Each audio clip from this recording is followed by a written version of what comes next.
this little guy's like, because I was telling him if this is at a certain angle, you can't pick up. Yeah, so I'm like, yeah, we might have to figure out another position for that microphone stand. Why? No, as long as we get the screw, it worked better in the past. Like, it's just this that needs to be, because then you have more control. Yeah, because then this part will go up, and then you can adjust this. Okay. But it'll be fine just once we get the screw. All right. So welcome to the show. As you can tell, we're recording in the morning, and I am very, very not happy about this. I am the boogeyman with my co-host Ginger Snap. Yeah, she's gonna run that joke into the ground. No, I'm not. Real quick. What joke? Doesn't even sound like a joke. No, her name is a joke. That's why. Wow. I just don't like Aries, man. Really don't. Oh man, come on. Come on, man. All fun and games here. Except with the dunce hat. What? Yeah, put a dunce hat on you instead of the A's. Next time you come in, you will get to sit in the corner again with a dunce hat. He's just not mad because he's not sitting in the corner today because I yelled at him. Yeah, Skeleton took my spot. Mr. Skeleton. Asshole. So you got to see some movie this last week. Yeah, which everyone fucking hated, which I don't understand. I've heard a lot of mixed feelings about it. I don't know why. I love Tom Hardy in Upgrade, so that was... You're running that great. Joke into the ground. Yeah. This is the first time I say it on this podcast, though, so... That's true. But no, I saw Venom, and, the thing is that when you shoot an R-rated movie, and then 2 weeks prior to releasing, you try to make it a PG-13 movie, it just doesn't work. Stuff's gonna get cut. It's like, setting up a scene, right? Mm-hmm. So, say, for example, there's a group of guys over here, and they're talking about, let's say they're talking about sex, right? Mm-hmm. And the punchline is our main subject never experienced an orgasm, right? Mm. So that's the punchline. Mm-hmm. And then once that punchline gets hit, then the whole crowd gets in on it and they start making the joke, mm-hmm. right?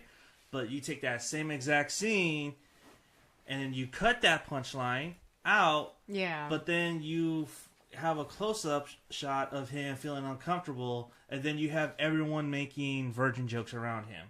So is that how the whole movie was? Yeah, so there's a lot of context behind certain characters that didn't make sense because I feel like there was more to the setup. There's mm-hmm. you get a lot of setup, but there's no punchline for any of the sequences. That's a shame. And then especially with the action sequences too, because you can tell that they shot for an R rating because they show Venom kill people. Yeah. They show them, And right around, there's awkward cuts. Right when he's going to go bite someone's head off, there's mm-hmm. an awkward cut. Right when he kills some of the cops, there's awkward cuts. So it's not bloody when he kills, it's not gory or anything? It's not bloody, not gory, which is fine, but you can still have blood in a PG-13 movie. Yeah. The only way you can get away with it is that if you don't show penetration.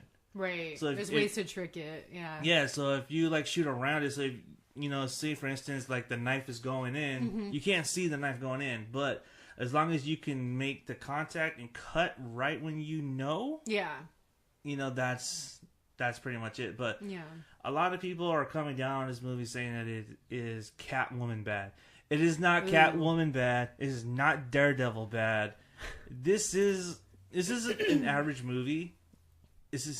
And they originally intended it to be a body horror movie. Yeah, it is a body horror movie. And so there's a lot of sequences where the symbiote is trying to infiltrate Brock's, immune system, and mm-hmm. there's a lot of that stuff going on. But Tom Hardy and the director said that they cut a majority of that stuff out. So there is no build up to the relationship between Brock and the symbiote. Do you think they will release the footage? They have talked about on Blu-ray that there will be a director's cut. I don't know how much of that footage will be released mm-hmm. onto the DVD, but I would like to see the director's cut to this movie because I do think might be a whole entirely different movie. Yeah, I think it would add like depth to Brock, Yeah. and then add depth to his love interest, and then even make the main villain have like more context behind his motivations. Who was the director? Ruben Fisher. Should have been Cronenberg. Right? That would have been awesome. David Cronenberg doing Venom. God, that movie would not have been made. But like, imagine though, like that would be really cool. That would have gory been cool. And violent. Ruben Fisher did Zombieland. That's his most famous one. Not really a huge fan. But that's one of the movies that kind of put him on the map because, I mean, if you really think about it, Zombieland kind of not only parodied the zombie genre, but also kind of reinvented the rules. And it was basically like a video game, if you really think about it. So I really appreciate Zombieland for what that did. But, it's an average movie.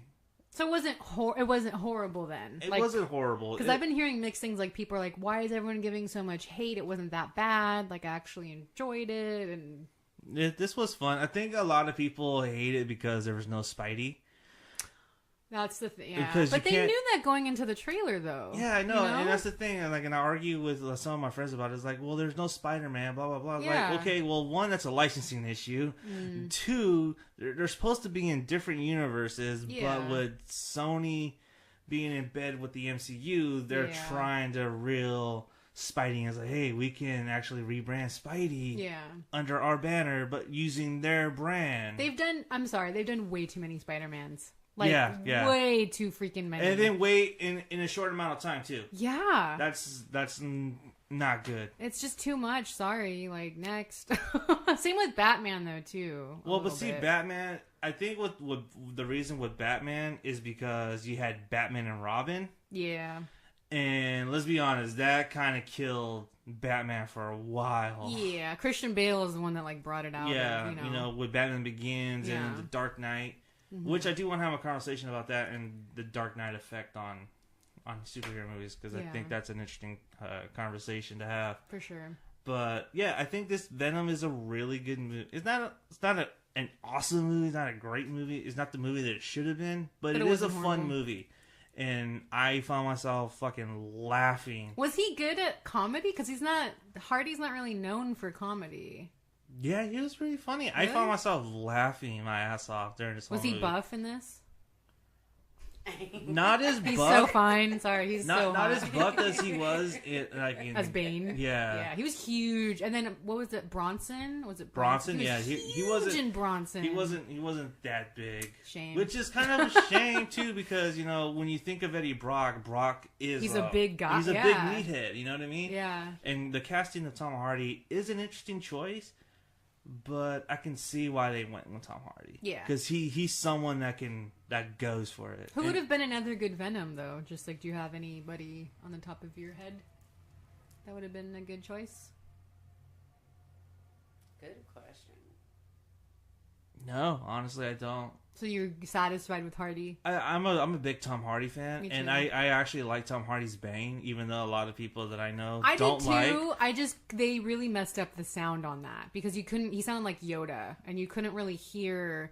Didn't they have to fix it because when they had a screen test, people couldn't understand what he was saying? Yeah, and when the first trailer came out and when Bane was speaking, it was very distorted. I don't know if you can find that trailer anymore, but there's a trailer out there that is like. You couldn't understand a word he was saying. It was like really mumbly, and really distorted, so you couldn't hear what he was trying to say. And he was giving this throughout the whole trailer. He's giving this whole 90-second monologue, and you can't fucking hear him. Yeah, I know. Which is a shame. I'm like, is there something wrong with the sound? Yeah, and so a lot of people say, "What the fuck is this?" And then that's where that meme came from Which one? Of Bane. Like, there's a meme out there with Tom Hardy and mumbling, something like that.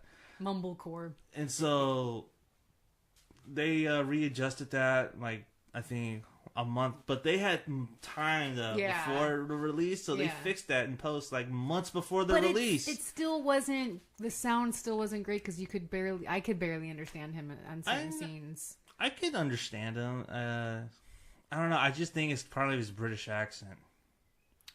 I don't know. He can't pull an American accent off very well. I mean, if you watch him in some of his American roles, he doesn't he can't pull off an American accent.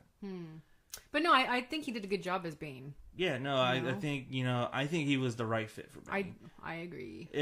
If this was Tim Burton's Bane, I would have preferred like an actual wrestler. Yeah. Like that's what comes to mind is like a wrestler to play that role. Yeah, I would have think an actual wrestler, and then because wrestlers are good at like selling. Yeah. And they're buff and they're big and they have that image and they have that presence and they know how to take a hit. You know what I mean? So I think that would have been a better casting choice back then, even though they did cast a wrestler in Batman and Robin. Yeah. But it was some. Never mind. I don't want to get into that. And he was hardly in it though. Like he wasn't like a main. Yeah, no, he was. I mean? I think he only had like 10 minutes of screen time. That's like that movie. I haven't seen it in a while, but wow. Schwarzenegger should have been Bane. Yeah, I could see that. That or Stallone maybe. Back then, those two. Stallone though, I don't know. He's kind of sensitive and. Yeah, you know what? No, like. You know what? You're right, because in Judge Dredd, he didn't want to wear the mask because it was covering his face. I could see Schwarzenegger though. Schwarzenegger, yeah. Yeah. Totally see that. But yeah, Venom, I give it 3 Z's out of 5. It's an average movie. It's a fun movie. Yeah. I do recommend people go see this. At least give it a shot. Do you get it? I haven't seen it. I haven't seen it yet. I'm thinking your thing should be snaps. Yeah, it'll be snaps. Yeah. But we will move on to a movie that we did see. We did see together. And it was a fucking snore fest. It's called Hellfest. You know what I was thinking? Okay, here's the thing. Because I was like really thinking about this. Wait. Oh, let me go back. Because I looked up a list of fan opinions of who should have played Venom. Oh. Brock Lesnar. I don't know who that is. That's a WWE. Originally, he was supposed to be one of the top choices for Spider-Man 3. Oh. And his name is Brock Lesnar. So I was like, oh, that would have been cool. Because at that time, Brock just left WWE and he was transitioning into like a new medium. He wanted to go into football, maybe into acting. And me and my friend Paul were like, you know what? That would have been good. That would have been a good casting choice. Yeah. And did they list anybody else? Yeah, Dominic Purcell. I don't know who that is. That's, wait, let me see. Is there a picture? Yeah. Oh, that's the guy from Prison Break. The brother? You ever watch Prison Break? Yeah, Jensen Ackles? No. That was... I know everyone has a boner for Jensen Ackles, and like, I'm sorry, he was horrible in the Bloody Valentine remake. I do think he's hot, and he has a sexy, deep voice. Maybe because he has a good voice. Because the voice. He does have a sexy voice. So, Ackles, I would like to see him be someone else, though. He's wrong for Venom, but I think he would be perfect for Nightwing. He's just not a great actor. Like, he's hot, but he's not a He's great a TV actor, though. You gotta understand, TV actors and movie actors are two different things. Like, did you ever see the movie Detour? I think it was like one of his first horror movies. Oh, wow. Or Devour. No, it's Devour or Detour. One of the... It starts with a D. It's one of those. What's the other ones? It's not loading. Dang it. So, Dominic Purcell. No... I don't think he would be right for that. Honestly. Lesnar, back in the day, yeah. Lesnar now, yeah, no. That's Click. it's taking too long. Yeah. Yeah, on I guess Wi-Fi they here? needed the Venom, like needed to have sort of a goofy, everyday type guy. You had to be goofy, but then like big. Yeah. So you had to be like both. So you had to, Yeah. He was a meathead, is what he was. Yeah. He was a big meathead. I mean, I haven't seen it, but I think Tom Hardy's a good choice. Oh God, no. Henry Rollins should have been Negan because I know they based Negan off of him. But Samuel Witwer. Let me see. No. Evan Peters. Joe. You know what? Actually, he's not big. He's a little Evan guy. Peters. I probably would have. No. Probably would have had that. Well, but see, the thing is that Tom Hardy was short, and then when he got into Venom, he became bigger. You could have. Jax. Someone said Jax from Sons of Anarchy. Yeah. Charlie Hunnam. No, he's too that's boyish. That's what British. Makes me think like he could do Deadpool. That same kind of look. Joe Manganiello. Yeah. The Italian stallion. The Italian stallion. I mean, he can do Goofy because he was in the new Pee Wee movie. Dwayne Johnson. Yeah, I could see Dwayne Johnson being Bane back then when he was a wrestler. I could see that, but not. I don't know about Venom. Alexander Skarsgård. No, he's too hot. He's too hot. He's too hot and Swedish. He's like 6'4". Someone suggested Vin Diesel. No. Yeah. Yeah. I think Tom Hardy was a good choice. Yeah. Because you need to find someone Jason that. Momoa. He's already Aquaman, which Yeah, I'm not a fan not a of, good but one. yeah. That's pretty much the list. The thing with Brock in the comics, the Brock is a typical, stereotypical meathead from the 90s. And he's a jock and he's an idiot. Yeah. But with like, see, I think Dwayne Johnson could have pulled that off. No, Dwayne Johnson could have pulled it off. He would have been. No, he could have pulled it off. But I that. think what the problem with Dwayne Johnson is that, and I made this point too because they're talking about the Big Trouble in Little China remake. Oh God, why? And why? I know. Hold on, we'll talk about that soon. But the point that I want to make is that in the original, Kurt Russell wasn't the hero. He wasn't involved in a lot of the fight scenes. And when he was able to get into a fight scene, he found a way out of it. You know what I mean? So his sidekick was the one that got all the shine.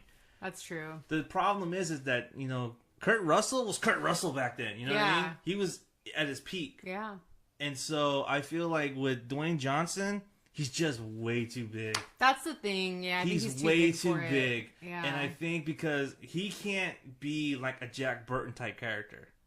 Even though we got glimpses of it. Physically big? No, just like, stature. So I was gonna say it's acting. He can like lose weight. They do it all the time. No, but I'm talking about like Lose muscle. Dwayne Johnson will overshadow like a Jack Burton character. Yeah. Jack Burton is not a reluctant hero, but he's just reluctant. You know what I mean? He's like Bruce Campbell's Ash Williams, a reluctant hero that just doesn't want to do it, but he's like, I got to do it. They should just pick his son to do it because his son looks just like him. His son has that like goofy and kind of like. Is he an actor though? Oh my god, yeah, he was in. He's been in a shit ton. He was in Ingrid Goes West.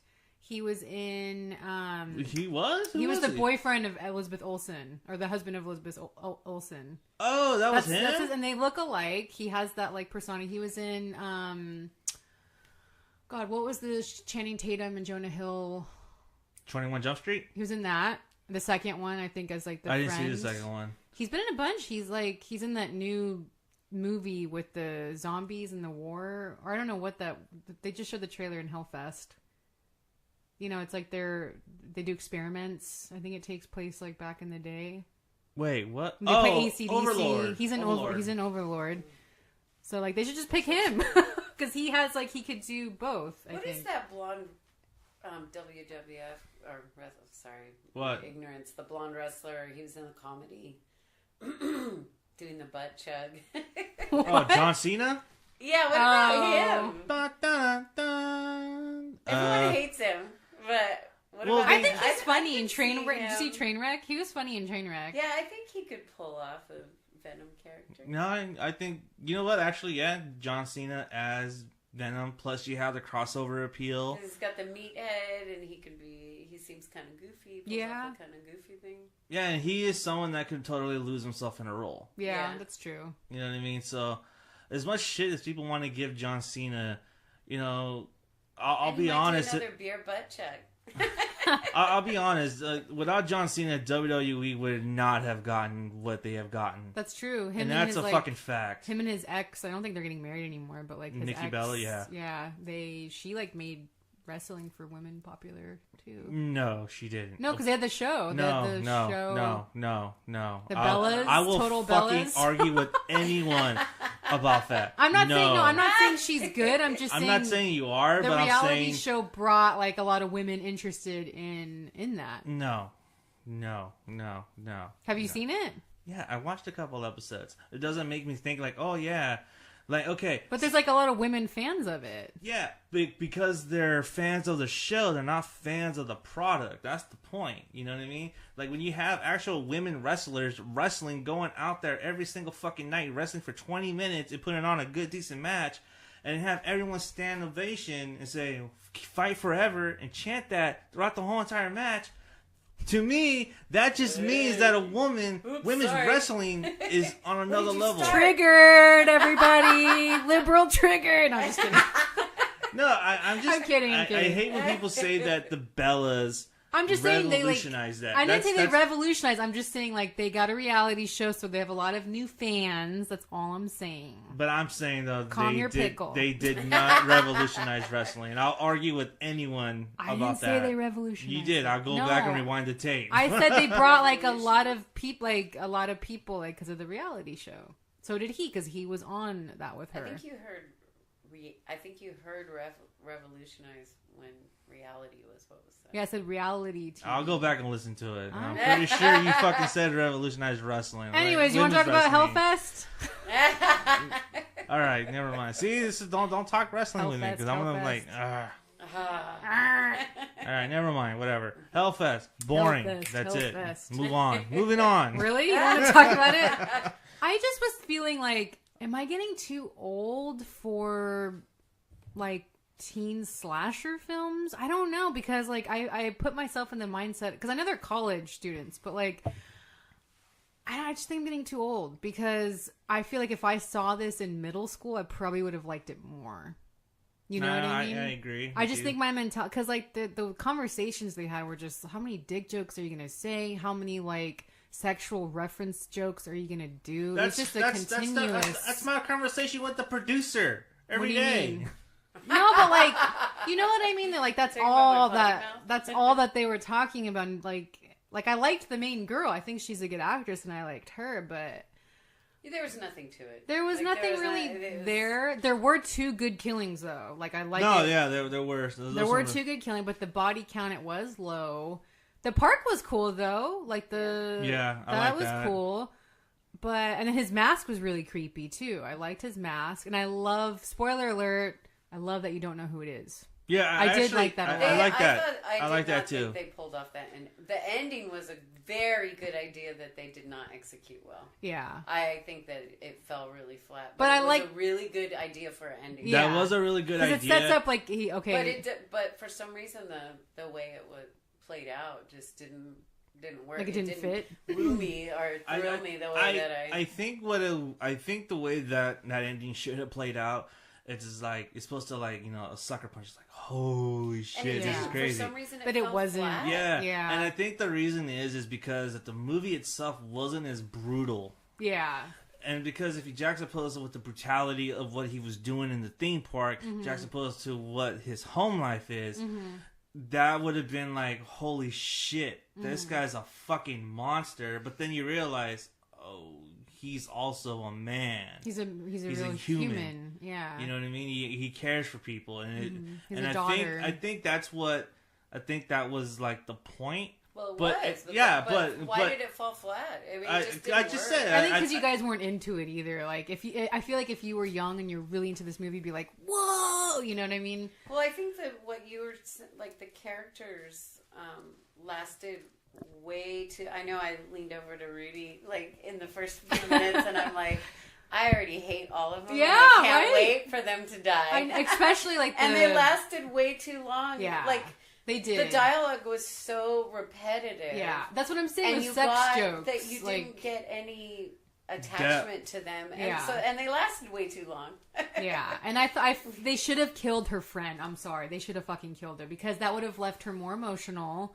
And maybe they should have ended it going to Spain or something by herself. I don't know. And then that ending would have hit home. It would have, because she's all alone and she doesn't have her best friend. She doesn't have the boy that she likes. She's totally alone. That would have been more of a punch, I think. And I feel that's kind of a trend too with these teen slashers, that everyone it's with Friday the 13th, all of a sudden the final girl and the love interest is starting to make it through the movie. Yeah. You know what I mean? Yeah. It's called the final girl for a reason. I know. Because I did like her. She's a good, and she was great in Channel Zero No End House. Yeah, I do like her. I just I kind of wish they had casted her friend from that show. Yeah, Alicia Tyler. Yeah, I think those two have chemistry. Yeah, and you can tell that they were friends. Yeah. Here, I didn't buy it. Yeah, I didn't buy it. If they would have casted those two girls, I think, boom. Another thing, too, that I was disappointed is there were two great death scenes, but then he kills that annoying short girl with the hair with a knife. I was like, come on, like that should have been a better killing. Wait, which one? The one from Scream TV series, the annoying one who I wanted to die first. Oh, yeah. Bex, Tyler Klaus. Yeah, he just stabs her, and like that was it. When she's running away.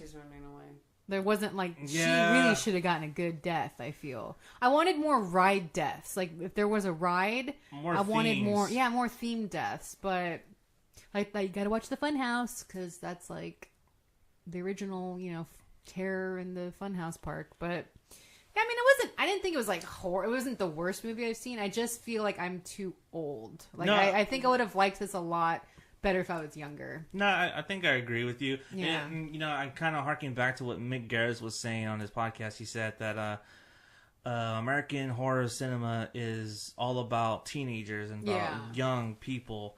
Like I'm not a young person. Yeah. Like those stories don't interest me. Like exactly. movies like The Invitation or Revenge, adult horror movies, that interests me. Those stories are real because those are adult elements and adult stories with horror elements sprinkled into them, and then they have more an effect on you. Like movies like The Strangers kind of have an effect on you because you're an adult and you're in a house by yourself in the dark, and you're like, oh shit. It's realistic, So my question is then, because when I was younger, I didn't even enjoy movies. Like, I hated movies like that. Like, anything that didn't draw me in psychologically, I guess. So why? And that is not judgment. Yeah. He's the same way. Why would I have liked this if I was younger? Yeah, like, what would have made it more appealing? I'm just, like, because you have to go into, like, seeing being immature and seeing a movie with your friends, like laughing, and the guy like just like the fast pace. I mean, I'm not saying I would have loved this. In anything. Yeah, like I'm not saying I would have loved this if I was a teen. I'm just saying maybe I would have liked it a little bit better because you're with your group of friends, you could joke. But there is a way to do a teen or young college movie. Like again, I refer to No End House because that was very smart, and they were in college. They weren't annoying. Her dad fucking dies. Like, there's real pain there. But see, with that, though, is that you have 6 episodes to get into these characters. Yeah, but you can still do that in a movie. You have 6 hours to get into them. There's still a way to do that in a movie, though. There is, but, like, with 2 hours, you kind of have to, like, figure out the subtleties. And the thing is that you have, like, older... They lasted long enough to do that. That's the whole thing. They did. They didn't die right away. No matter how much I wanted them to, they didn't die right away. But the thing was, the dialogue was the same over and over again. The jokes thing is that you have like older people. They didn't do that. You have older people writing younger content. Yeah, that's the thing, and that's why a lot of these movies like are out of touch. Yeah, like Jessica's Body or Jennifer's Body. Yeah. Well, see, at the time, Diablo Cody was around that age. Yeah. So she was writing... And I feel like that kind of copied Ginger Snaps, like, after revisiting. I would have to watch it just to Did you see Ginger Snaps?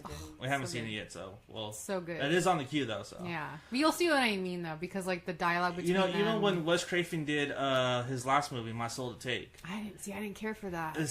But again, he was older, he thought he knew how kids talk... And so when... That's the thing, it's hard, right? Like, yeah, and because these kids always come up with euphemism and sayings and stuff like that. Yeah. And you're trying to be hip to what they're saying, and yet when you release a movie 2 years after what's hip, you kind of date yourself. And it's hard. And that's probably why I wasn't invested in this either, because of that. I think this movie could have worked had... they just played up the death a little bit more. Yeah, I agree. I think I told you too, like, after we got out of the theaters, like, I wish there was a little bit higher of a body count, and I wish they utilized the part. Like, don't get me wrong, this is such a great idea, and they dropped the ball on the idea. Yeah. I kind of wish they would have went all in on that. I kind of wish I would have saw, like, a sequence of him chasing someone, and everyone thinking that it was fake, and then he kill people. Yeah. And then he's like, and he just, like, picks her up, and then just, like, and he, like, pretends like he's waving. Yeah. And then kind of just sets her on the bench. Because that would have been scary. Like Hell House did that, didn't they? They thought, oh, this is... When she's hanging there, they thought, oh, this is part of the thing. She's like, this is not a part of the show, or whatever. Like, there's a way to do that. But yeah, I just kind of fell flat. Like I said, I wanted more gore. I wanted more ride deaths. So I'm curious now to see Bloodfest now. which takes place at the music festival. Yeah. And it's kind of the same idea, and the whole premise is that this guy hosts this festival called Bloodfest, and the whole idea is like the headliner is that you're gonna get chased by like a couple of maniacs or several maniacs with chainsaws and knives, and you have to survive the night. If you survive the night, you get money. That sounds like 31. Yeah, but this one. This is like Rob on Zombie's a bigger 31. scale, though. This is on a much bigger scale. This is an actual music festival, like the Tripper, like that kind of festival. Huh?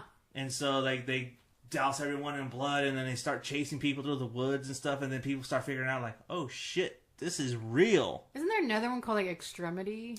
That's about a Halloween haunt that's just kind of in a similar vein as Hell House, which just came out too, by the way. People are saying good things about that one. I haven't checked that out yet. But there's like a lot of, there's a lot of these type of movies. Like, it's nothing new. There's nothing new, but like there's something, you can have so much fun with the premise, is what I'm getting at. Yeah. And I don't think they had fun with this premise. I think they dropped the ball because they wanted to make everything They dropped the ball quick. and it took too long for the deaths. The thing is that cold open, that was so much potential. I know. Like, that right there, you could have set up like a whole Scream opening and just filled it with tension. And they fucking dropped the ball on that. It fell flat, yeah. And it's like, damn. I know. And there was another sequence in the haunted house where he's following someone, and then they're trying to create tension, and then all of a sudden they cut the tension short by like executing the guy really quick. Yeah. Like, even if it's like in a haunted house, I want tension. I want to feel like, I want to feel tight. I want to feel like I'm claustrophobic. That one scene was good, though, where she's in the ride by herself, and then the red light comes on because the ride stops. That was good. I wanted more of that. Yeah, I mean, that's exactly. Yeah. And I think if they would have, follow through with that premise, that idea right there, I think it could have helped this movie. For sure, yeah. But, Hellfest... So what do you give it? I give it 2 Z's. All right, I'll give it 2 snaps. Yeah. 2 Z's, 2 snaps. Not bumping the 9 approved, unfortunately. So you would not watch this again? I would watch this, but I would watch it if I had a group. A group, and then like around Halloween. It's a good Halloween time. Yeah. We should have drank before that. Yeah, movie. we should have drank. We didn't drink before. That was watching right up this. there with Meg and know. the Predator. Should have clicked some beers in that theater. Yeah. Yeah, no, we definitely should have drank. I think alcohol helps anything. Like, it helps everyone calm the fuck down. It helps everyone get like in the mood to like have fun. Should have had a beer before you started talking about wrestling. I know, right? Here's a Snickers bar. Well, anyone knows that follows me on Instagram knows I'm an avid wrestling fan. Oh, so I can't tell. I know, right? So I'm just saying, Bite my head off. It did not. It did not. All right, enough of you two. Enough. Well, I'm excited for what we're going to talk about. I'm not. What? Jesus. Jeez Louise. Well, anyways, I'm excited.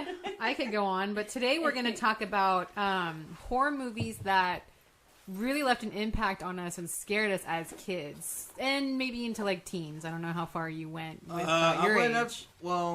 Movies still scare me now, but I went with up to like 16. Like I said, like I went from 5 to 16. Okay. 5 years old to 16 years old. Mm-hmm. I feel like that's kind of like that was your mark. Yeah, I feel like movies after 18 and over, there were some movies that kind of didn't do it for me. Mm-hmm. But then it wasn't until like I got, again, like we were just talking about, like when you find movies like Frontiers or Inside or High Tension, movies that are focused on young adults. Those are deep. on adult stories. Yeah. Those left an impact, and those were the kind of stories I've kind of went to more toward the latter half of my age. Yeah. No, I could see that. Those are very deep. I went kind of with stuff that scared me. But no, those are not the ones that I picked. But those are like after 20. Those are the movies that those are the movies now that scare me. Yeah, it's funny how your mind changes too, because like if you revisit the movies that scared you as a kid and you watch it now, like I rewatched, well, I'll get into one of mine later, but I just rewatched one of them and I'm like, this isn't scary. Like, it's so crazy how you just like when you get older, you laugh about it, but when you're young, it's like terrifying. Yeah. You know? So do you want to start with one? Yeah, so I'll start with number 5. Okay. And this is a movie that I saw when I was very young. And actually, seeing the fucking gif of this still scares the shit out of me. What is it? The Witches. Oh, yeah. That was the makeup in that movie, and she was scary. That was fucking terrifying. Yeah. What? Was that 80s, right? 1990. Oh, 90. Okay, so right on like... This is right before she did Addams Family. Oh, wow. Angelica Houston. She's great. I love her. She is fucking scary. Yeah. And those eyes, yeah, that scared me as a kid. I remember watching this when I was younger at night by myself. Oh it was on like TV though. So how old were you when you first saw it? Do you remember? So I didn't see it when it initially came out, but I saw it when I was like maybe like 8 or 9. Okay. And I was staying up late playing video games, and then I turned off the Nintendo. And then I put it on Fox because Fox used to have a thing called Late Night Cafe. Yeah, I remember that. So they would always have this like very elegant intro of a diner and the coffee, and it was just jazzy music. And then with a jukebox and an apple pie, and the coffee with the, you can still see the steam coming off. And then every commercial, there's always like a bite. So like at the end of it, like when you get into the end of the movie, like the plate's gone and so is the coffee, and so it's like, oh, it's done. So you know that the ending's coming up. Yeah. But when I was watching this on TV with breaks and seeing the eyes for the very first time of the witches, scary, yeah, scared the shit out of me. Yeah. I was like, what? Yeah. And ever since then, I never looked at eyes the same when I was a kid. I always looked to try to see if I saw that purple ring around them. Oh, God. But yeah, like, and people do, like, the GIFs and the memes and stuff, and I'm like, it's just gross looking, you know? You know, in The High Witch, you know, and what I appreciated, too, is, like, when she was doing her spiel in front of the whole witches, I didn't even know what was going on. At the time, like, I didn't even know what this movie was called. And so I just saw this, you know, no, go. Cat bothering. So it's like she knows. I know, right? She knows. And so she's doing her whole spiel, and then she's like, "I'm gonna show you." Like, and she goes to her assistant, like, "Help me, get over here." And she started like, zipping out. It's like, is she getting undressed or something like that? What's going on? Because she's going back and she's undressing her, like, you know, she's unzipping something. And then it's her mask, and then she goes and takes it off. Yeah. And then you see this fucking nose come out, and then you hear bones crack. So gross. And it's like, oh my god, what am I watching? I was fucking scared. I like literally put like my fucking blanket over my head, and it's like, scary. Have you revisited this recently? Not recently. Okay. I wonder how your mind is gonna... I have watched this when I was like in my 20s, and I still found it horrifying. Yeah. Because the makeup still holds up. The makeup does hold up. The makeup holds up on those witches. It's, oh my god. On those witches. Those witches. Those witches. You know, and Angelica Houston is just menacing. She's great. And I don't think she gets enough credit for this role. I know. Because she fucking scared me. I think it has a cult following now, though. No, I think it does. Yeah. And I really do wish this movie gets like a Blu-ray release, because if it does, I would buy this. I'd like to. I haven't seen it in such a long time. I'd like to revisit it. Yeah, but that's a movie that scared me. And then also when you find out that the kid eats the chocolate bar, and the whole plan is to turn the kids into mice. Yeah. And then step on them. So it's so menacing. It's so menacing. You know, so like that. So ever since then, like I would always try. My stepdad would bring in mice, and I was always pretend like they were always the two little kids from the witches. Awful. So awful. It's like, I would help you. I'll help you. Oh my god. So, yeah, but that movie scared the shit out of me as a kid. I haven't seen it recently as an adult. Mm-hmm. I am curious to see how my adult mind would take it now. How you would see it now. Yeah, but how about you? So, okay, I just revisited this the other day, but as a kid, I was fucking terrified of Phantasm, the tall man. Yeah. Angus Scrimm, the actor that played him, for some reason, he just really freaked me out. Even until like my teens. So this is your number 5, Phantasm? Yeah. Okay. Even in my teens, like, I would revisit it and I'm like, ew, he's so weird and gross. But then I rewatched it the other day. It is a good movie and the movie still holds up, but I wasn't scared of him anymore. I think because he, as a kid, when you're watching this, he's so tall, right? Yeah. And when his overbearing presence kind of overbearing, takes you. yeah. That one scene when the kid sees him walking down the street in front of like the ice cream man, Reggie. Yeah. And he's just walking and like the way he walks with his hands and it's like, and he has like so much power. And the way he like turns and looks at him and like his face is so kind of like pointy and sharp.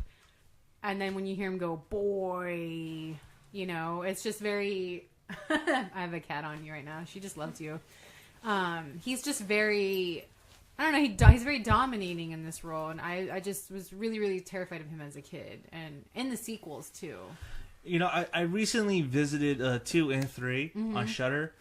I remember liking 3. I don't remember if we had this conversation or not, but I remember liking 3 a lot when I was a kid. And because I really liked that kid with the 6-shooter. I thought he was awesome. Yeah. Little wannabe Macaulay Culkin.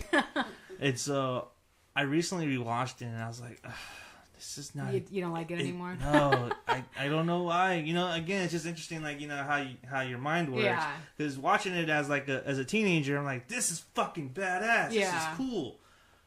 Watching it now, I'm like, oh man, this is not as good as I remember it to be. It's so funny because like the language and the dialogue, it's so hippie. The first one, because when I was watching the other day, the way they talk to each other, like, hey man, you know, like it's so hippie. I love it, but I love Reggie. Like I think Reggie's hilarious. Like what the hell is going on? Like his voice and everything. He's an ice cream truck guy, but. Yeah, the movie itself doesn't scare me, but just like him though, and then like that yellow stuff when the boy's running and he slams the door and it cuts his hands, all that gross yellow stuff. Yeah. And then when he's having like a nightmare in his bed and he wakes up and looks up and the tall man is above his bed. That scared me as a kid when he's like behind his bed. But yeah, watching it now, I'm just like, this is such a hippie movie, and it's cool because did you know the house is in Oakland? The mortician, the white one, yeah, it's oh no Oakland. Way, really? Yeah, so I want to go up there and like take photos, but the rest of it was shot down south, but that part was Oakland. Was that just the exterior or the interior as well? I'm not sure about the interior, but I know like the land and then the house, the white part was Oakland. Mm-hmm. Nice. But yeah, so Phantasm. So my number 4, I know I talk about this at length, but it's gonna be Candyman. Oh, that scared you as a kid?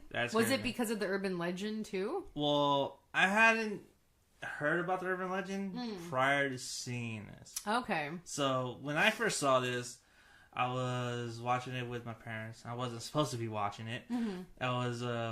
There was no door to my bedroom, and the TV was facing my bed, right? Oh. So I could see everything, and so like I would watch. You know, I would hear, be my victim. Oh, and that voice of his. Yeah, and I was like, what the fuck? And I peep out, and I'll see Tony Todd just like over like burying Virginia Madsen. It's like, yeah, he was that was a dominating presence too. And so there was a sequence when I remember like laying in my bed, and then like she's being strapped to the hospital bed, and then she wakes up, and he's hovering right over. I'm like. Ah! Yeah, I lost it, and then my mom's all like, "Go to bed! Shut up, go to bed!" And then she goes in and she like tries to tuck in like my blanket so I don't see it, but that doesn't work because I can still hear the fucking movie. Yeah, and so I'm like, "Oh man, this sucks." And then it wasn't until like after I went to my nana's house where I told the kids about Candyman. And they're all like, "Oh yeah, you know that his sister is Bloody Mary. So if you say her name like 3 times, yeah, in the mirror, in the dark, you're gonna get a visit." Yeah. And guess what happened? They took her to the fucking bathroom, said her name, and fucking closed the bathroom on me. And it just held in. I'm in there like kicking and pounding on the door. I remember and shit. when we talked about that on Urban Legends, right? Urban Legends, same thing happened to me as a kid. Yeah. Yeah, and so it's fucked up. I know, and so. The whole entire time, like, you know, Candyman was a movie that kind of scared me as a kid. watching it. I bought the movie when I was about 16, 17. Mm-hmm. That was one of the first movies I bought on DVD. And I watched it and I was like, oh shit, this movie still scares me. You know, and it still holds up. Like It really does. I revisited it I tried to watch this around Valentine's Day, so it might have been this past Valentine's Day or last year, and it still freaking holds up. Yeah. And it's such a good movie, and they're trying to remake it. Like, Jordan Peele wants to remake it. That son of a bitch. But, like, I'm sorry, no one will ever replace Tony Todd. You're not going to. But it's so terrifying, though, and it's such I don't know. I think Idris Elba would be a good Candyman. I like him a lot, but I'm just so attached to the original. Yeah, you know? but I could tell if they did remake it, I could totally see Idris Elba. Yeah, well, they want him to be James Bond, so we'll see about that. But yeah, no, like this movie, it still holds up, and it's such an important story. Well, it's because the movie holds up too, because it's also like there's a lot of social issues that goes along with this movie that's still prevalent today. That still exists, yeah. You know, racism, poverty, the projects, and all that stuff, and it still resonates today. Mm-hmm. And I think that's what it is. And Candyman serves as a metaphor for what we did to the slaves. Yeah. And I think what Candyman represents is like a folklore to them, where he's like, he comes out and they know that not to say his name, but they also know that he doesn't only kill like bad people, but he kills good people as well. That's the and thing, if you want to test it, you're gonna get it regardless. Yeah. I didn't care for the sequel as much because they moved it from Chicago down to New Orleans, and I thought the sequel kind of lost its... But they did show a little more of his backstory, right? Yeah, his backstory was a little bit more rooted in Farewell to the Flesh. Yeah. But I thought it was more scarier when you didn't really realize what his backstory was, because it was up to interpretation of what happened. That's you right. get tidbits of it, and then you start understanding his motivations behind it. Were you scared of bees because of this? No, I was scared. No, My Girl actually made me afraid of bees, actually. Aw, Macaulay. Because I saw My Girl first. Like he was the only good thing in Hellfest. Who? Who? Oh, Tony Todd? Yeah, and he was in it for like 2 seconds. But that voice. But you pointed out his voice is everywhere, though. It's everywhere. Oh, I love his voice just like melts. Although actually, I didn't like what he did with his voice for that. But the rides, rides, I thought it was a little. Oh yeah, the rides. The rides announcements. But when he was on the stage, I was like, "What is he doing?" He's like half yelling or half. I don't. He should have like. Kept he's probably like tired. He's older too. You can tell he's like old. But I love him in Final Destination because he's like, "I'll see you soon." But yeah, I love him. Candyman was a movie that scared me, and it still scares me today. Candyman. I still won't go into like a dark bathroom and say that name. That and like Bloody Mary. Like I don't know. Like I hate. That's why mirrors are not good. I think you should not sleep with mirrors. You need to cover them up. Here's another test too of how all this movie holds up. Dare anyone to go fucking say Candyman in a fucking mirror? I know. I'll go do it now. Go do it then. You have to do it at night. That movie did not scare me. You have to do it at night. The movie scared me, and I was just like, "Oh shit, I can't. Yeah, I can't watch this." But it's again, when you watch it with an adult mind, you have a whole new appreciation for what the movie is, and you find out it is kind of a romantic story. Yeah. It's a romance at heart. It's a romance. Yeah. All right. So my next pick is people are gonna laugh at this, but whatever. Pet Sematary, because when I was little, the sister Zelda. It's not Practical Magic. No, I'm joking. The sister Zelda freaks me the fuck out. No, Zelda scared me too. I don't know. I don't like deformed, like gross, like bones cracking. Like I don't like that shit. And to see her in bed like that and just like all gross, and then like when the sister has a flashback of that, and she's like trapped in that room with her, and I'm like fuck. Like I don't know what it was. She just really terrified me. Looking back, and then when she gets up out of the bed and runs up to the camera yes, and starts yelling, I hated that scene. Oh my god, insane. She scared me. And it's funny because like my friend wasn't scared of Zelda, but she was scared of what's Church? his name? No, Church. She looks like the new Church.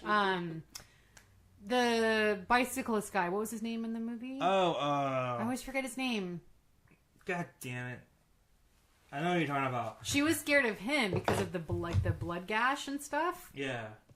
So we always like compared, you know, who's more terrifying. But I don't know. And even like the tone of the film was just very creepy to me. And then at the end, when the little kid is under the bed and cuts the ankles.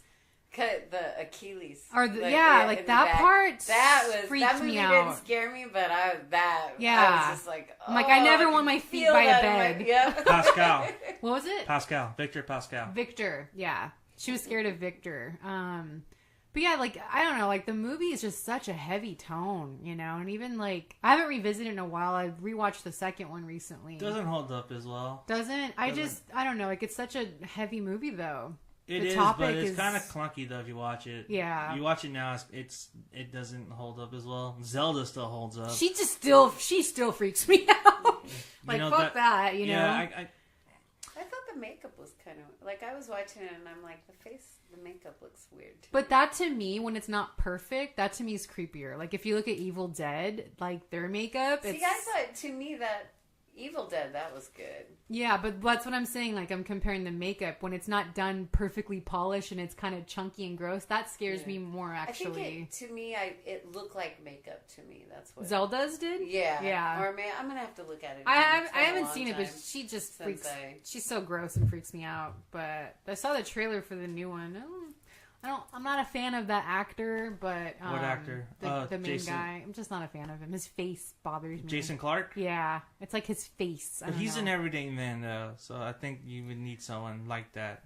Yeah, and I don't know, like they're not gonna. John Lithgow doesn't really have an accent in it, and I'm just like, he's not gonna say down that road there. You know, like Herman Munster was perfect for that, but. No one can replace Fred Gwynn. I know, he was so great, but yeah. So that was my other pick. Pet Sematary. Yeah. That's a good pick. My next one would be A Nightmare on Elm Street. The first first one. And so that movie right there scared the shit out of me and made me not want to sleep forever. Don't fall asleep. You know, and I think it's looking back at it now, and the movie still scares me today, actually. The movie still does scare me. Yeah, it actually still does scare me today. But when I go back and I look at it and I analyze it, it's mainly because of the music cue of Freddy's. Oh. It's like, ding, ding, ding, ding, ding. That right there, for whatever fucking reason, that music cue scares me. I don't know why, but every time like he runs to when he's chasing Tina and like into the garage. Oh yeah, he's all like weird looking and and then the music builds up. Like, the music for me still scares me. The music's great, and I think that's what's lacking in the sequels because that music cue is not there. It's not as prominent. Yeah, it's not there. And plus, they had different composers for each sequel. Yeah. They didn't keep their original composer. Unlike Friday the 13th, where they just keep reusing Maffedini's... They kept reusing it, yeah. Theme for Jason. This one still scares me, and I think the makeup still holds up. Yeah. A lot of the practical effects for this fucking movie still holds up. I remember seeing this as a kid, and my dad was showing me this. And I just remember seeing that opening sequence of the boiler room. I'm like, oh, I'm like, should I be watching this? He's like, yeah, you should watch. I'm like, okay. And so I watched it, and I'm like, okay, I'm gonna go to bed now. But every time, like, again, I didn't have a door in my bedroom, so I would hear the movie. And so, like, the music cue, like, every time I heard that music cue, I knew he was on screen. Yeah. You know what I mean? That, like, there's some, like, the death scenes in that still hold up. Like, the Johnny Depp bed, that still holds up. Yeah. And then also, a part that freaked me out is her friend when she sees her in the hallway and then, like, the bugs and she's, like, in that body bag. No, what creeps me out is the scene before that where you see Tina's body's legs get lifted up and dragged through the hall. With the blood. And that part was gross. That, to me, that creeps me out. And it's like, oh, shit. Because then that shows, like, she's not safe anywhere. Yeah, she's at school, daytime. Yeah, and so, like, to me, that was a movie where it was like, again, like Candyman, like, nowhere is safe. Yeah. You cannot be safe from this person. Your dreams aren't even safe. Yeah, and I think Nightmare, and also they're having a midnight showing for cool. Elm Street at the Del Mar tonight, and I do want to go, but I have to talk to someone to go. But I do want to go see it on the big screen though, because I think cool. That'd be an experience that that I haven't experienced. Yeah, and like I saw Halloween this past week, and seeing that on the big screen was just like. Again, a great experience. It's always better on the big screen. Yeah. Everything's better on the big screen. Yeah. You know what I mean? Especially if you get the original print. I know. But yeah. Those are hard to come by. Yeah. Yeah. So, Nightmare on Elm Street, number 3. Okay, my next one is the Poltergeist 2. I was never scared of, like, Poltergeist movies, but again, I don't know what it's about creepy old men. Kane, like, he just freaked me out.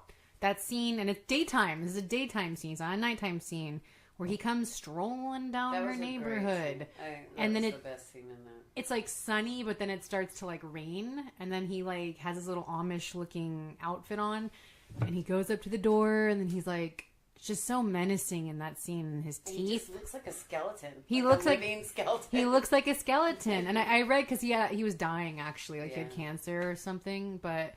That whole scene is just so creepy, and then he's like, "You're all gonna die in there," and then when it flashes back to him in like that cave and like his teeth, I don't know, like his teeth and just like his eyes, and he just was freaking scary. He really scared me.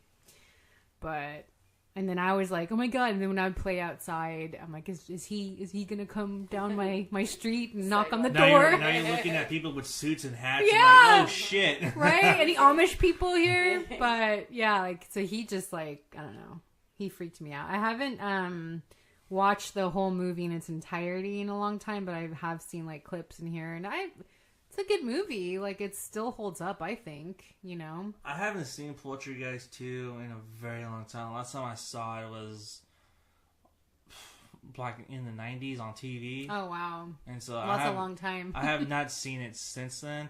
Like, I'm not a fan of Poltergeist to begin with. I'm not either. Yeah. Like, the series in general. It's just like, to me, I'm like, whatever. But him though, like just like that, it's very similar to like the tall man presence. Even though he's not as tall and he's like skinny, he still has that like the Men in Black kind of you know, thing, and he's just you know he's a demon and he's terrifying. So I don't know, he just really freaked me out when I was little. He creeped me out. Fucking Kane. And he scared, like, a lot of people were scared of him, too. I wasn't the only one. Like, I posted about it, and they're like, yeah, like, and everyone's like, yeah, he was actually dying of cancer, and I'm like, I don't want to feel bad, but he was fucking ugly and scary, you know? So. I'll have to edit that out. Yeah, Poltergeist 2. No, he's a good actor, though. I respect. Rest in peace. So that was your number 3, right? Yeah. So number 2 would be It. The original It? The original It. Nice. So, watching this, you know, at 8 years old, and seeing a fucking clown torment kids for like fucking 4 hours does not help you trust clowns anymore. Or any less. Yeah. Did you read the book before you saw the movie or no? No, I was 8 years old. What the fuck do I know about reading? What? I was 8 years old. I didn't read. Especially, I'm not going to read like a fucking big ass book. It's so long. It is so long. Too long. Yeah, I mean, I barely read comic books at that time. So I read it last year. Yeah, I was like, it took me a long time. I read it in my early teens. I wasn't 8. So, to me, I was So seeing Tim Curry just torment these kids, man, it was just fucking horrifying. I remember my mom hired a clown for my birthday. Oh, you had one of those experiences? Yeah. I've never had that. And I was like, no. I started crying. Did he look like Pennywise? He had the hair. The red, like... Yeah. Bozo the clown thing? Yeah, and I'm like, no. And I started bawling. He's like, what's wrong? This is the clown from It. Like, beep, beep. I'm like, oh. And she was like, oh, that's right. We showed you that. Did you see that in theater or I saw it on TV? I saw it on TV. Actually, no. We rented it. I think it was my mom's choice. She's like, she just got it. And it's like, oh, this looks interesting. Because she was a big fan of Tim Curry, and she loved John Ritter. and she saw John Ritter right on the cover. Yeah. She's like, yeah, let's watch this. And so we watched it, and we're like, oh shit, this is not good. And here's a funny story. I'll give you a funny story about this. So back in the day, they gave you 2 tapes because it was a long movie. Yeah, right? I remember that. Now I remember. My mom was like, I'll go put the movie on. I'll make dinner. Blah blah blah. I put it on, and then we watched. The opening sequence there was like no credits at all. Mm-hmm. My mom thought it was weird, and then like the whole scene plays out, and it's Bill. You don't know who it is, but it's Bill apparently. Seeing Pennywise digging up the graves, right? He's like, oh yeah. He's out digging them up. He's like, hey Richie, or no, hey Bill, take any of these ones except for that one over there. That one's taken already, and it's already one filled up. Yeah.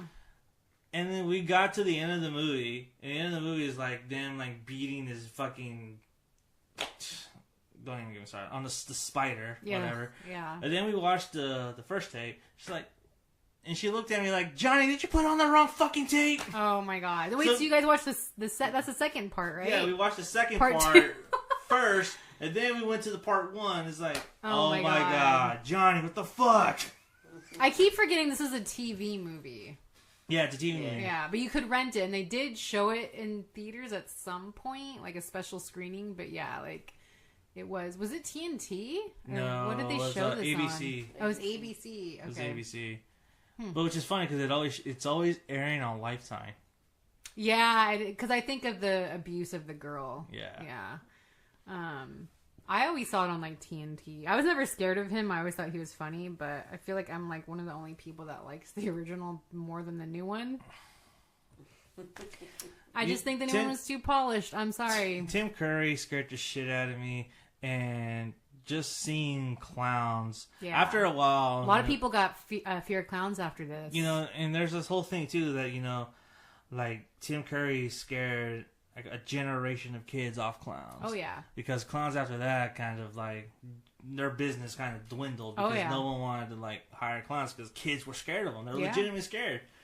And so, you know, I didn't want to be a clown or anything. You know, the previous Halloween I was a clown for Halloween. And so I'm like, I don't want to be a clown. I want to be a vampire. And so I was clowns get a bad rep. I mean, look, Michael Myers was a clown. He killed his sister, and then Gacy dressed up as a clown. Pogo the clown. And I think that the thing, I think what works about it and what scares kids is that a clown represents a form of innocence. Yeah, childhood. And it represents childhood, and to have like something that represents everything that is pure and innocent and fun and enjoyable, and to twist it into something that's very horrible, is very demented, and it can really, you know, shock your psyche for a very long time. Because they're supposed to be friendly, like, hey, you want a balloon? And then all I'm of a gonna sudden, kill you. You know, and all of a sudden, you know, you're getting ripped open by a clown, right? By a clown. Seriously. Yeah, the book is terrifying. Like, if you have time to read the book, I mean, it is a long one. How many pages is it? It's like 1,300 or 1,200, something like that. I'll just get the audiobook. Yeah, because the book, it is too long, and it is unnecessary to be that long. But the book, like, is just way more perverse, like the orgy scene. At the end. I think Michael C. Hall reads it, or it's Stephen Weber. It's one of those really? Two. Yeah, they read the book. Yeah, it's. But I think to me, that's what really did it for me was, you know, the clown aspect of it. It's like, you know, when you're a kid and you're about like 10 years old and you see clowns at your friends' birthday parties and shit, you're like, I don't want to be near this motherfucker. You know, you're kind of scared. You hide out in the bathroom for a while until he's gone. Or you go to the arcade and play a video game. Yeah. And then now they're at like haunted houses now chasing you and like. And I think the thing is too is that like when it happened at that time is that it was taboo because it was a clown. You didn't have like all these whole things about clowns up until like maybe like a few years ago. Then you had the creepy clowns, and you had killer clowns from outer space. You know, prior to that movie, and you also had Clown House, which a lot of people pass over, and Killjoy. Yeah, but Clown House was before it, and I feel like that one. I know people aren't into it because the director is a pedophile. Yeah. And no, wait, that's it's Victor Silva. Yeah, he did. That goes by another name. It doesn't go by Clown House anymore. It goes by another name. Oh, But yeah, Sam Rockwell was in that, and that was a scary. Like those clowns were scary. You know. Yeah, I remember a sequence in the mansion where they thought their friend was hanging on the tree. Yeah, because that's their house. Yeah, because he pulled that prank earlier in the movie. And then they they thought it was a prank. But no, he was really hanging. He's really hanging. Yeah, it's a creepy movie. And then the one scene that really stuck with me, because I had seen this movie after I saw it, and this one just really put it over the top for me, is when you see the fucking clown footsteps, because the kid's hiding underneath the bed, and then you see the clown shoes walking around, like you can't help but laugh, but then all of a sudden you're like. He goes and reaches for him. And their makeup was scary too. Like, they're that movie is creepy. I don't think it gets enough credit, but obviously because of that kid was molested by the director. But and you know, I know. Sorry to be a downer. I don't mean to be a downer. It is a good movie though. It is, but you know, it's just like one of those movies where it's like, well. You can't really tell anyone because then you're like, you know, it's a conversation like, where do you separate art from the director? I know, and it's hard because you see the boy in his underwear a lot, and it's like, oh, like I there's can't. There's a different you go in with a different look, and it's like, oh, you know. Yeah, and so it's that's pretty terrible. But that movie is underseen, and you know, when it came out, you know, I think they pulled it. Yeah. So you know, but you know, with it. That scared me as a kid. I love it. Fucking Pennywise. I remember my friend had a... I'll go into this real quick. My friend... I showed my friend had watched this on TV. And then he came over and he told me... Said, I had this weird dream about Pennywise chasing me. He was in a yellow convertible and his tires were like those red shoes. Mm-hmm. So it wasn't a tire. It was actually like clown shoes all around the rim. Oh my god, that'd have been cool. And so it's like, he's like chasing them, and so it sounds like he's like running after them. Ew, that's creepy. So you hear So you hear the footsteps smacking on the concrete as he's driving the car. Yeah. He's like, I'm gonna get you. And I was like, oh shit, that's pretty weird. And so ever since then, I always fuck with him and like say, hey, I'm gonna send you a clown, one of those clown things to send you happy birthdays. That's so mean. What do they call them? Not teddygrams. What do you call those people? I don't know. Is it something? No, teddygram is the one where they deliver you a teddy bear and then they sing you a happy birthday song. Oh, okay. Teddygrams are little graham crackers. No, but they also call them. Yeah, those are good. But are you still afraid of Pennywise? No, because after a while I realized, you know, there's like the movie Pennywise itself. I can admire as what it did as a modern icon, because now I'm an actual like horror fan. Back then I was just a kid, watching this shit, getting scared the shit out of. Mm-hmm. But to me, I always appreciate Pennywise for what, you know, he did for me, because he scared me as a kid. Yeah. I'm not scared of Pennywise, but I'm still afraid of clowns, though. Yeah. Well, I don't blame you on that one. Yeah, they're creepy. Yeah, so that's my number 2. It. Stephen King's It. Okay. My next one, I don't know if you've seen it. Not a lot of people have. It was a TV movie as well, and it was called The Haunted from 1991. No. This was like The Conjuring of the 90s. If you tell me this is a Lifetime movie, you need to get the fuck out. No, it wasn't on Lifetime. I know they probably have shown it on there, but I think it was a remake of an old movie. Doesn't it take place in a house? Yeah, so this was based on a real story. I don't remember what family it was, but it's like this family that moves into this new house and things start going south. And like the husband gets possessed by a succubus, and it's creepy because like the grandma lives with them, and you start hearing voices that they mimic your voice, right? So what really scared me about this was the ending, actually, because they think everything's like okay afterwards. Mm-hmm. And it's not. So the mother is like doing something, and then you hear the grandma's voice going, Janet! Like a really creepy old person's voice, which is supposed to be the grandma. And she's like, what, Mom? Where are you? I don't hear you. And then you hear it again, Janet! And that right there's creepy. Yeah, it's really fucking, like, I get goosebumps because, like, I hate that shit. Like, anything like that and you can't see but you hear, it freaks me out. So she goes and she can't find, and then she finds her mom outside. She goes, were you calling me? She goes, no, like, I've been over here doing this, and then it ends right there. Like, okay. So in the movie, they hire, like, a psychic, and they hire, like, a person to, help the possession and stuff. But it doesn't work. And then there's a creepy scene where they go out of town, and then the neighbors call them, and the house is going nuts. The house is shaking. The lights are on. Like, you hear, ah! Like, screaming sounds. Like, everything's going nuts. And they come back, and they see their house like that. So, I don't know. It was a very creepy movie as a kid watching it. And I haven't revisited it in a while, but...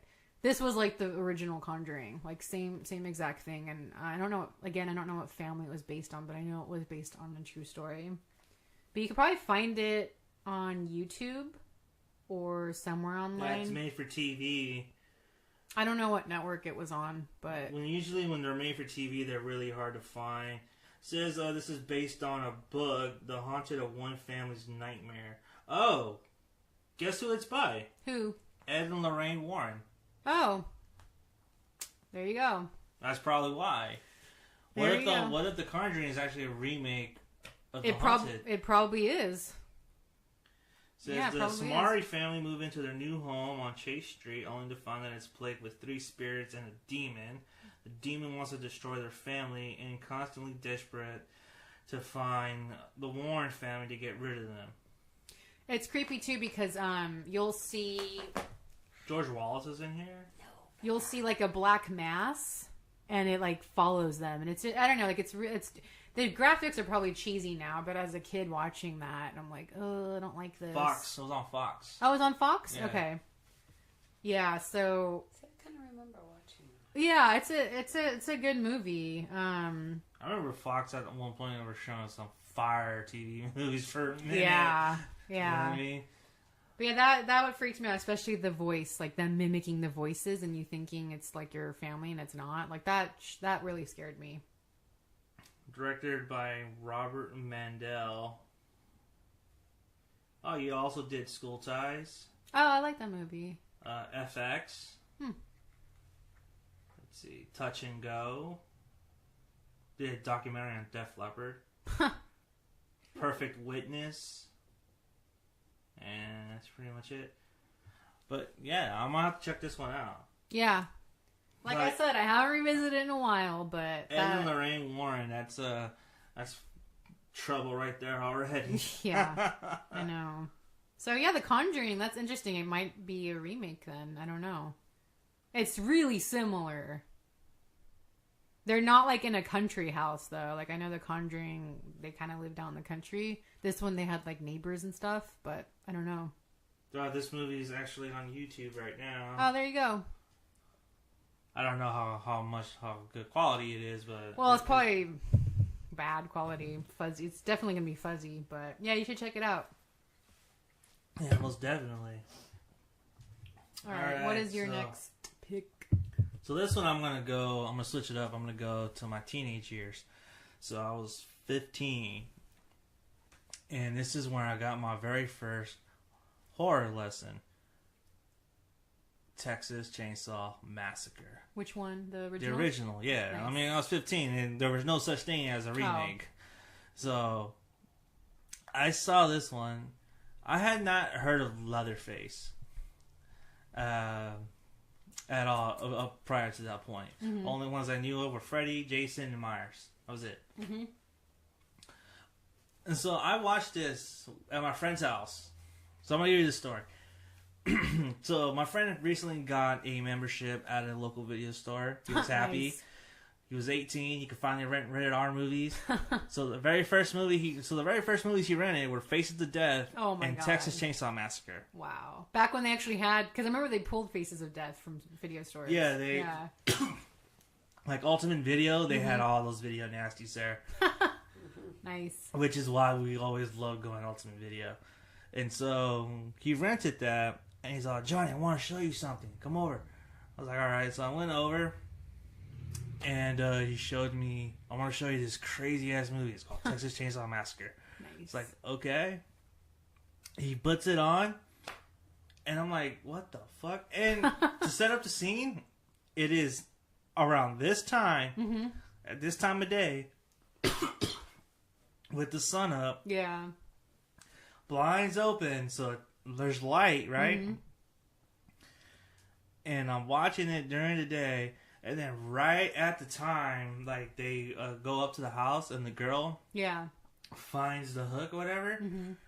And then all of a sudden, she walks up to that big metal door. I'm not expecting it at all. Oh, and then you hear the metal door just slam open. You see this fucking ogre just coming and running after her.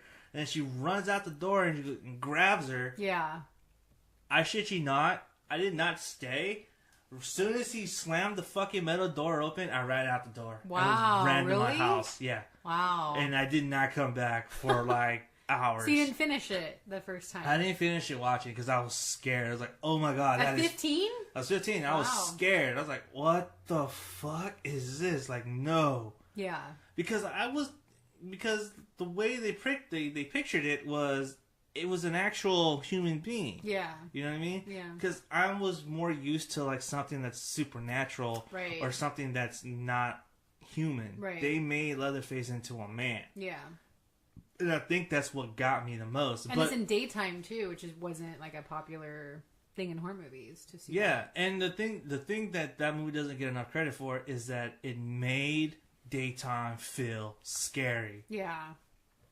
I felt unsafe watching that. You know what I mean? And it's based on Ed Gein. Which, I didn't know at the time. And then watching it, I was like, nope, not coming back. And then he comes back, like, after the movie, he comes knocking on my door. He's like, where'd you go, fucker? Like, no, I couldn't watch it. I was scared. So when did you, like, watch the whole thing again in its entirety? So I was still scared. I was still scarred from that thing. I don't know why that scared the shit out of me at 15. I don't know why. I have no explanation. You know, like, again, it's like we're sitting in this living room with the sun out, and then that scene comes on, and I run home. I'm like, no, it is a scary. It's a I think brutal movie. He had the surround system hooked up, and so it's just like it was really loud. I don't know what it was. It just scared me. And it wasn't until about, I think it was the anniversary. Oh, okay. I got the anniversary DVD, and I can't remember which one it was. I don't know if it was the 20th or the 30th. Mm-hmm. But it came in a gold steel book, right? So I bought that. So I'm gonna do it. I'm gonna watch it now. You know what I mean? It's like the anniversary. And at this point, I've kind of, hit myself into horror movies. I became more of a horror fan. Yeah. I was into the genre now. So things just didn't really... I mean, things still scared me, but it was a different kind of scary where I'm looking for that scare rather than avoiding that scare. That makes sense. Yeah. And so I bought it, and it was like $30. I was like, fine. I went home that night, got a pizza, which is like my tradition. Pizza and horror movies. Yeah, and so I go and I watch it, and then I'm like, and this time it's dark. It's night. I have the light on, just in case. And so I'm watching the movie, and I'm like, oh, this movie is not that bad, but this is a good movie. And and I realized, oh, this is a really good movie. I missed out when I was 15 because I was fucking a chicken shit. I couldn't do this, So it wasn't until about I was like mid-20s till finish watching you finished watching it? Yeah, and to me it kind of holds a special place in my heart because it's a movie that did something like no other horror movie did as a teenager, which scared me. Well, it's such a realistic movie, I think. It's dirty too. It's so dirty and gritty, and it still holds up, and you just feel so gross after watching it. And I think what it was too, now that I think about it, is because I remember when we first met, I was talking about it, like, the movie was shot like in a documentary. Yeah. And it looks so real. And he put his actors through shit. Yeah. I mean, they suffered. They literally, and you see that, but, it makes it so great. That's what makes it so great. But the performances play out so well. Because of that, yeah. And it's funny too because like now watching it, you kind of understand the humor of the movie. Yeah. You know, there's a lot of funny shit in the movie. You know what I mean? Like, why'd your brother do that at fucking door? Yeah. Blah, blah, blah. You know what I mean? That was supposed to be played for laughs. You know what I mean? And now people get it. It's like, oh, that's the joke right there. Yeah. And it still holds up. You know, like I know the remake came out. Was I in high school when it came out? I was. Yeah, I think I was in. Yeah. I don't think we're too far apart from age, so I think we were both in high school when we came out. Okay, so the remake was just. I mean, it was decent, but it was so polished. You know, like you didn't. I don't know, like you just feel the intensity in the original. It's just they used real bones for God's sakes. Like I think they were from India, all the bones. Yeah. Like they used real stuff, and yeah, it just that's like one of my favorite movies of all time. I love Tobe Hooper. And I just think, like, you can't get away with shit like that anymore. No, you know, there's, like, the SAG, and you have to only keep your actors to do this, so... I really do like the remake, actually. Mm-hmm. The remake, to me, I really do like. I think it gets a bad rap because it's... I don't really understand why people don't like it. I liked it. I think there were some great scenes in there. I mean, it's a shot-for-shot remake of the original, basically. That's what it is. Minus the girl shooting her head. Yeah. Like, I liked it a lot. I think that was one of the only good one of Michael Bay's remakes, but, you know, it is very polished. Like, it's not as gritty as the original, for sure. And I think that's what makes the original...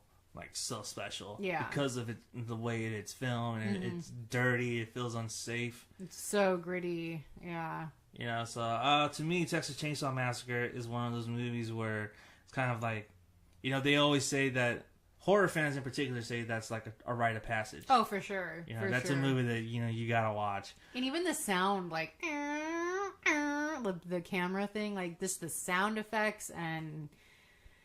Yeah, everything's on point. Everything's on point, and so many movies were inspired from that, I think. Especially the Strangers 2 ending. Definitely. I know you haven't seen it, but once you do, I do know that, that inspired Silence of the Lambs. Mm-hmm. So, Texas Chainsaw Massacre is a movie that I do. If you're a horror fan, that's a movie you definitely need to see. Oh, for sure. And I know some horror fans haven't seen it, but that's a movie you definitely need to see. For sure. That's a good one. That's your last one? Yeah, it's my last one. All right. My last one is the original Amityville Horror.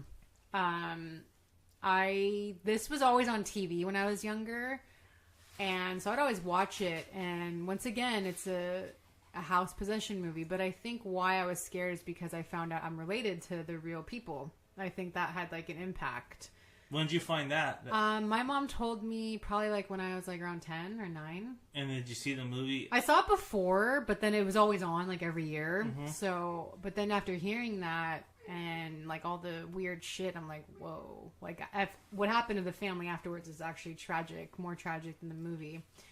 Because they're like all dead now and they all died like really weird deaths. So just hearing that, I think up to the ante on the scare.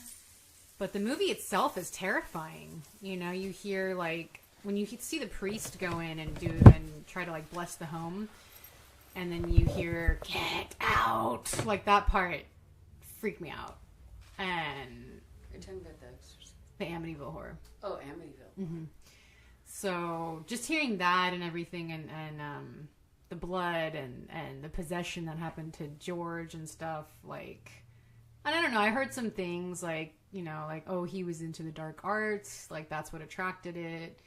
And just how it affected the whole family is, like, really tragic. So, I don't know. Like, I think that having that impact of knowing what happened to all of them afterwards because of my mom's side, it's just sad, Like, did it follow them? Like, did this curse follow the family? Yeah. So, I don't know. It's a very tragic story, but I think the film really holds up. I did not like the remake at all. I didn't like it either. I actually really liked the second one, too. I actually don't like any of those movies, actually. Really? The first one? I think the first one is just too slow and just too boring, actually. You find it boring? I find it boring, actually. Wow. Because it takes a long time before it even gets started. Even the remake had that issue too, where like there's like a whole lull of 45 minutes where nothing happens, and then all of a sudden something happens, and then another lull of like 20 minutes of nothing happening. I feel like the original always had stuff happening. You had the priest, be affected. You had the running water be bloody. You had the husband getting slowly possessed. The stuff happening to the kids. The babysitter getting locked in the closet was terrifying. Yeah. I mean, I might have to revisit this because watch it alone at night. Because from my memory, I do remember this movie not being as active as it should have been. Well, it's based on No, I do realize that. I understand that. The point is that watching this at the time, there was just like nothing happening. The story just didn't interest me. Yeah, I could see that. I mean, it's definitely there's on cue the gardeners. I think because I am scared of house possessions and because I'm related to them, so I think that kind of played into why it scared you. Why it scared me. But I believe in ghosts. I believe in demonic possessions, and I've seen some stuff, heard some stuff. So I think being young at that age and then seeing that and then hearing that voice, the demonic voices, it scared me. Like it really did. No, I could see that. Yeah. I think the remake. The reason I think the remake didn't work was because they casted Ryan Reynolds. He was hot, don't get me wrong. No, but like, see, here's it the was thing. just bad. No, here's the thing, though. It was too comical.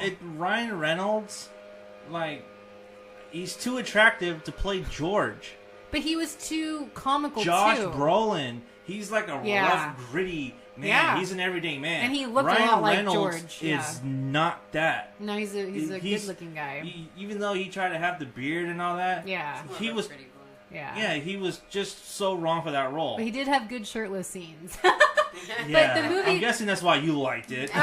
The movie itself, though, the remake, I didn't think it was scary. Like, no, it just was not. They casted the wrong people. Yeah. They casted people that were in their mid-20s playing people that were supposed to be in their 30s and 40s. Well, no, they were supposed to be in their 20s. Were they? Yeah.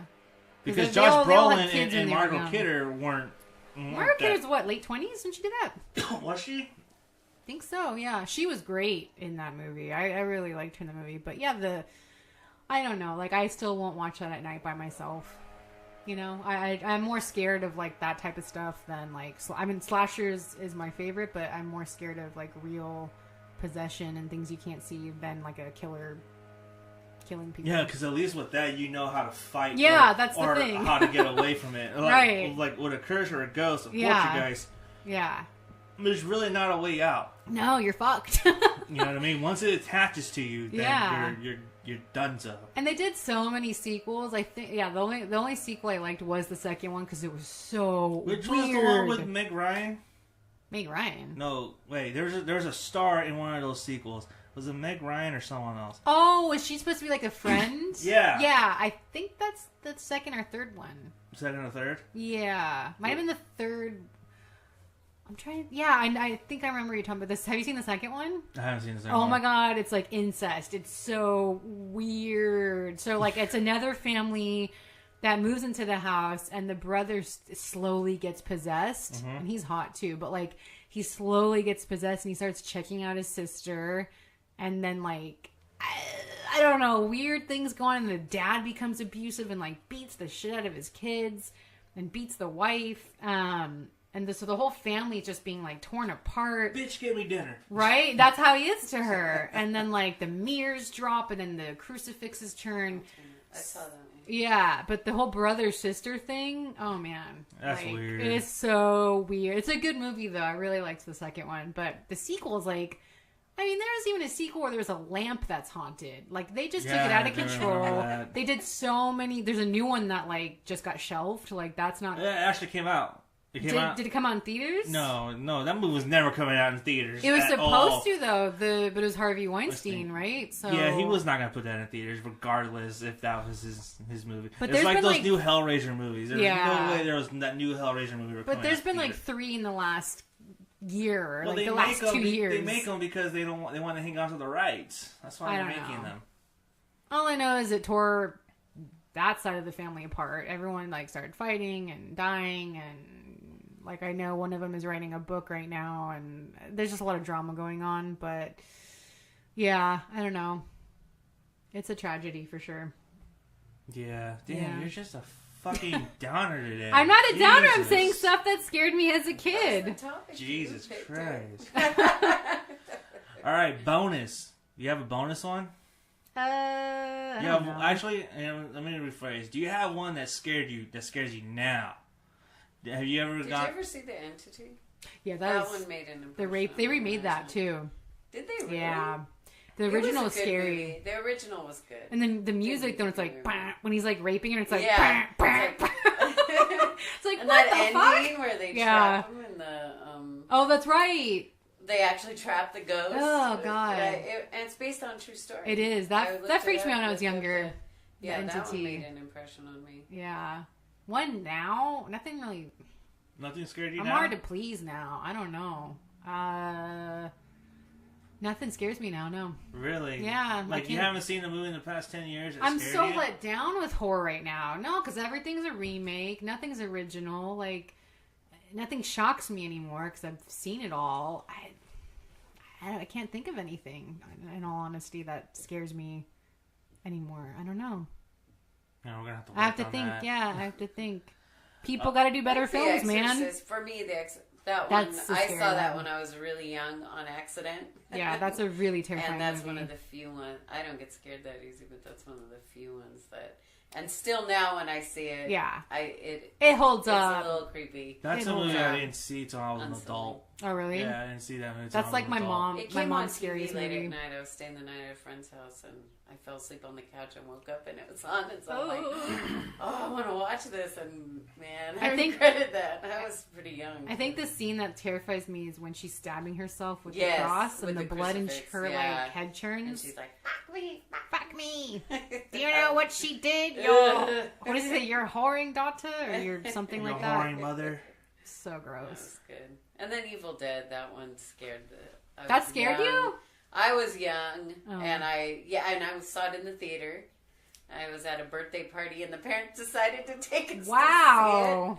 And I don't remember how old I was, like 11? Okay, I saw when I was So I wasn't 12. young, but I was, and I went home we went back to their house, because the party and all the kids. I was up all night. That one scared me. The rape scene creeped me out because of the trees, and I love trees, so that freaked me out. Yeah, it was the whole thing, like the thing coming out of the floor. And everything about that movie when I was 11 or 12. It's funny because when I watch it now, I laugh at it. I didn't like the remake. Yeah, it doesn't really scare me now. I didn't see the remake. I just did not like it. But I do think it holds up. I think it's pretty good still. I think the makeup it doesn't is scare me anymore, but yeah, the gross makeup is so... I think does its job as it's a good horror movie. You know, the original Evil Dead as a DIY film holds up. I think the sequel holds up a little bit better, though. And then it just became a comedy with Army Darkness, but... I think it's disappointing, that Army of Darkness thing. Sorry, Johnny. I will say, I haven't seen it, but the nun does freak me out in The Conjuring 2. I don't know what it is about her. Maybe it's this whole demon possession thing. She freaks me out. But I haven't seen the Nun movie. Yeah, don't go see it. Just Conjuring 2. Don't go see it. Don't go see it. But that's like the only thing. But besides that, unless they do another really good shark movie that's not CGI, which probably won't happen because it's too expensive, nothing really scares me. Yeah, I don't know. Wow. Yeah, I'm hard to please. What about you? Actually, I saw Paranormal Activity. Actually. Oh, that holds up. I saw that in the theater at an 11 o'clock showing in Watsonville. I didn't have a car. I walked my ass down there. Wow. Saw it. Stood in line for about an hour. Got in, got my seat, watched it, and remembering seeing that ending sequence. The first one? Yeah, the very first one. The very end sequence of the Paranormal Activity. And then when she comes crawling out and then goes right into the camera. That was creepy. That fucking scared me. I remember like being stuck to my chair for a while. I was like, oh my god, I need to leave. Yeah. And then I walked I usually go to the back roads to my house at the time, and that would lead to like neighborhoods with no lights on and shit like that. But I was like, nope, I am walking down. I had to go the long way, which was like Main Street to Freedom, and then to my house. Wow, that's a long way. So I had to walk. I walked through like the whole main road, right? When I got home, I shit you not, I turned on all the fucking lights because I was scared. But that was like that was way over 10 years ago. Yeah, but that was a movie but again, like that's what I was talking about. Like as an adult now, it's like what movie scared you as an adult? That movie scared me as an adult because I remember just seeing fucking flashes. I remember to this day seeing Katie's fucking face transform into the camera. Yeah, that still gives me shivers. Like, every time I think about it, I have to turn on the lights right away. Yeah, because it's like what you said, like possession and demonic.